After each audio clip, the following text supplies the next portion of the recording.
Welcome, everybody. This is Patrick Gall, your host of the Homegrown Entrepreneur. Today, speaking as Journal 2, Episode 4 of the Homegrown Entrepreneur. Today is going to be a busy day of discussion because I have just gone live right now, right in front of y'all. I've decided to just go live for this on YouTube. It's my first time live streaming on YouTube. I just got access to do this recently, so I am very interested to start. So the week has been extremely busy. Let's reflect back on the things that we've done recently. So you guys know that I had 2 interviews lined up for this week, and I was hoping to have them posted today. Turns out things didn't go as planned, which is something I'm certainly learning in this industry. Trying to get people's time is,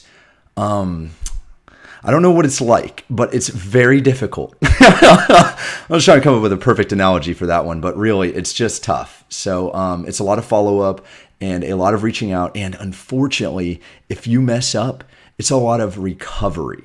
So with Kyle Newman, the campaign manager for the state Senate candidate, he spent about a good hour with me, and I had put the equipment on backwards, plugged the mic in and had it looping through the audio looping through the laptop, and it was creating that feedback error. So we went in and had to, click a few things around, and it ended up not recording any audio. So he's gracious enough to let me come back and do another interview. We have to plan it again and get back over there and all the setup and the time. And so I really am learning the value of time with this on a daily basis. I can't stress enough how much more of a lesson that I've had in time management and I don't really truly valuing time, like truly understanding the value of time. Than the last month and a half. And then this last week has been a really big test of that. So I've actually got notes today because today we're going to wrap this all together and we're moving, lightning speed. So next things next is what we're focusing on. So I told you on the last conversation on Wednesday that we were going to be focusing on audio and visual quality as well as acquisition of interviews. So I'm going to go through those 3 right now.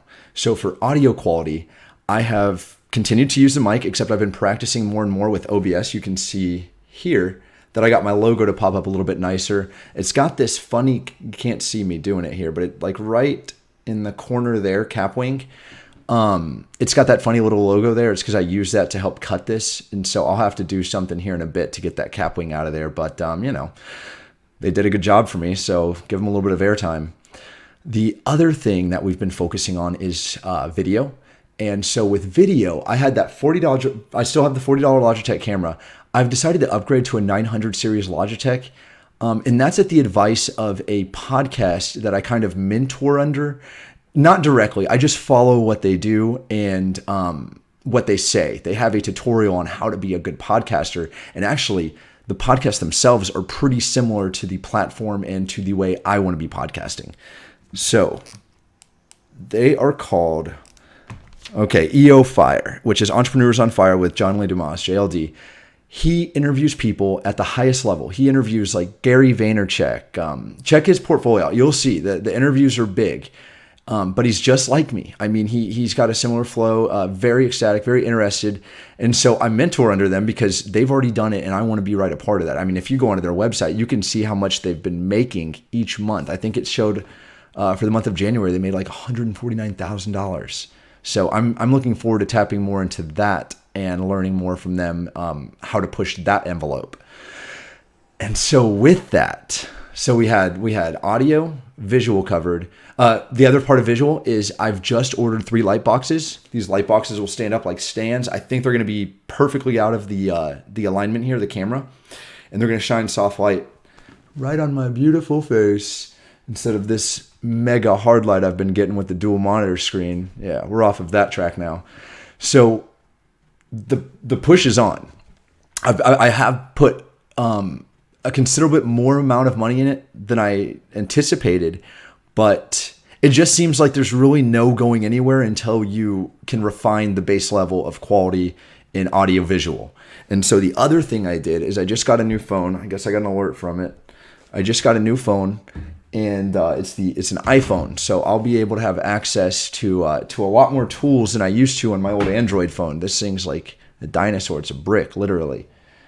So this is really helping clean up the audio and visual. In fact, the previous video when I talk about starting up a business, that was all filmed with the phone, so its quality is impeccable. Next thing's next. Branding. This has been my baby. Branding is, for some reason, something that I'm very excited about. All I can do is think about how am I going to brand myself next. And I'm not talking about digital branding either. This is just real life in front of people branding. Besides the fact that I go and annoy everybody about the podcast, I have decided that I want to get a few little marketing materials and circulate those a little bit and see how that works out. So one of the things I got was 25 magnets.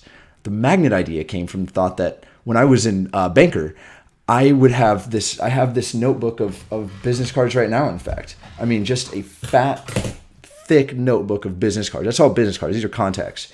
And for the most part, I'd save them just because I thought the contacts were good. But otherwise, I would just toss those things in the trash. I mean, you have really no need to hold on to somebody else's business card for so much longer than, 2 weeks, unless you really need them by that point. Otherwise, I archive them like that. But I was thinking, some of the more unique business cards out there, like this would be a unique business card. This is a Ninja wallet, but it's not actually a business card for anything. This particular one, but it's a bottle opener. It's several different wrenches, or it's actually like a functional tool. It's metallic. That's the noise it makes. It's here.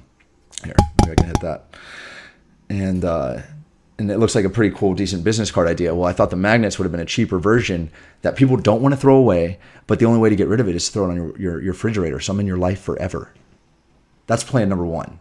Plan number two, I got 2 t-shirts. So hopefully next time when the interview's going on, I'm supposed to get those here in the next few days. So somewhere soon in the next few interviews, I'm going to have a Homegrown Entrepreneur t-shirt.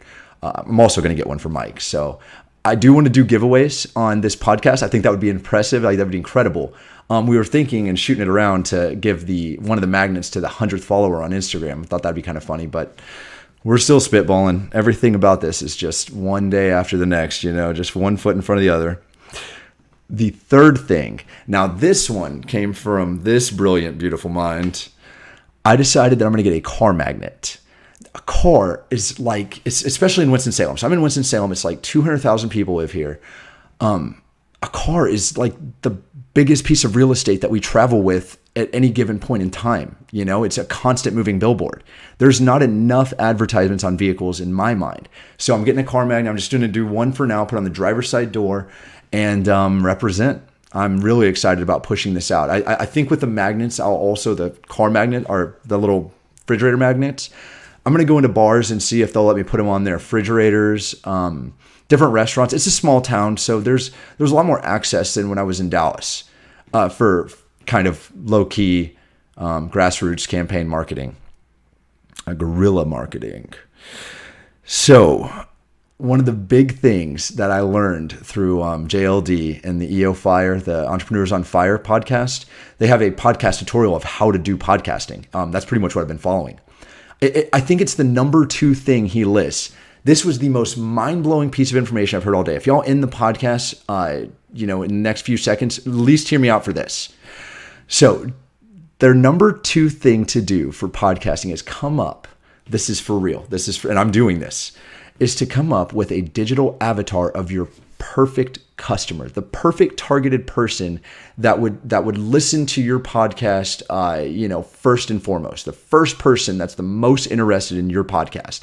Come up with a avatar for them and post it, show them, and then maybe make a video out of them. They did that. They've done all of that. They spent like $3,000. I was not about to do that.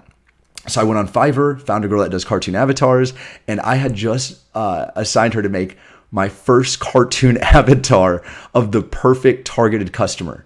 So I'm really excited about that. I'm not going to give you any more details until it comes out because I think there's some revision process. I'm not sure if it's going to be perfect right when I get it. I usually do take my first draft of digital marketing logos. So at this point, I mean, Mike did impressive with, this logo over here.